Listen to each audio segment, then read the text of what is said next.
we return to your business plan to focus on some business appraisal tools. PESTL, Porter's 5 Forces, and SWOT Analysis. These may provide context for the proposal in your business plan.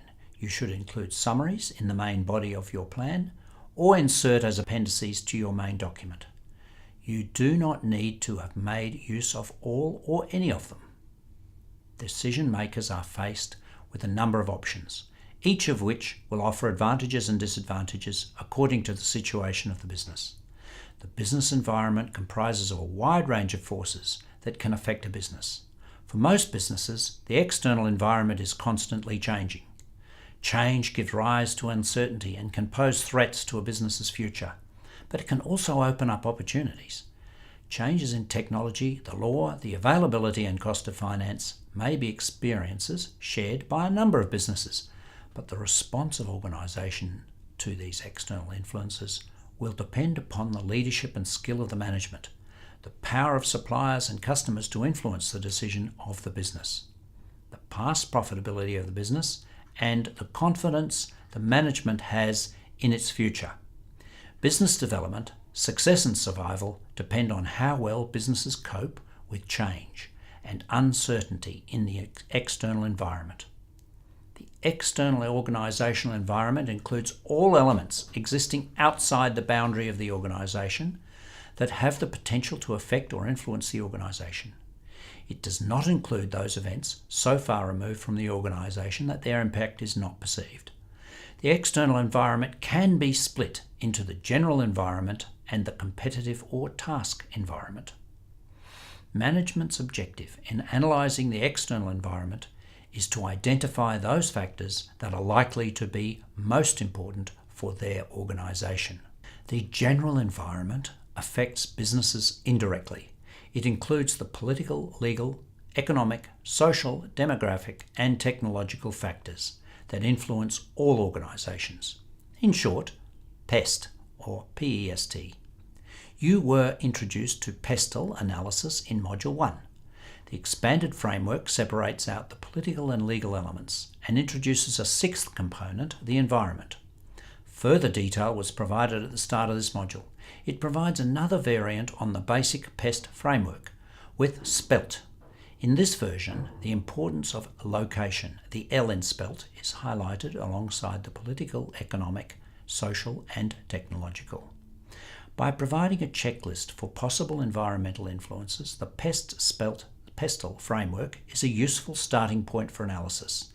In doing the analysis, you need to go beyond making a list of influencing factors to identify those most relevant and critical to the organisation's business, both now and in the future.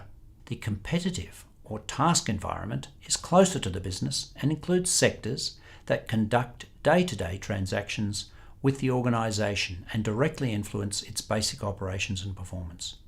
According to Porter, there are 5 forces: existence of competitors, strength of buyers, customers, and suppliers, the existence of substitute products or services, and the ability of new competition to enter the industry. Module 6 provides further detail on Porter's 5 forces, with an overview provided again at the start of this module. Porter's 5 forces is a simple management strategy tool for understanding where power lies in a business situation. It highlights the forces at work in the immediate competitive environment. It is the collective strength of the 5 forces that determines industry profitability. It helps you understand the strength of your current position and the position you're moving into. In doing so, it helps you take advantage of your situation of strength and improve a situation of weakness. The stronger the forces, the less likely for profits in the longer term. The weaker the forces, the more likely that high levels of profit can be made. The final business appraisal tool you may wish to think about, included in your business plan, is SWOT analysis. You were introduced to SWOT analysis in Module 1. It is one of the best known, simple but powerful techniques for understanding strengths and weaknesses and looking at opportunities and threats. Strengths and weaknesses are often internal to your organisation. Opportunities and threats often relate to external factors. What follows are some key questions you should ask in developing the analysis. What advantages does your business have? What do you do better than anybody else? What unique or lowest cost resources do you have access to? What do people in your market see as your strengths? What could you improve? What should you avoid? What are people in your market likely to see as weaknesses? Where are the good opportunities? What are the interesting trends you are aware of? Useful opportunities can come from such things as changes in technology and markets on both a broad and narrow scale, changes in government policy, changes in social patterns, population profiles, lifestyle changes, etc. A useful approach for looking at opportunities is to look at your strengths and ask yourself whether these open up any opportunities. What obstacles do you face? What is your competition doing that you should be worried about? Are the required specifications for your products or services changing? Is changing technology threatening your position?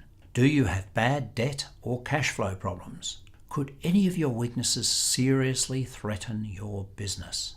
In this clip, we have revisited and expanded upon some business appraisal tools: PEST, Porter's 5 Forces, and SWOT analysis. In summary, it is the task of management to assess the position of the organisation, the internal strengths and weaknesses, and the opportunities and threats in the outside world through assessing general business environment, the immediate competitive environment, and the internal operation of the organisation. These factors should be taken into consideration in the organisation's business plan.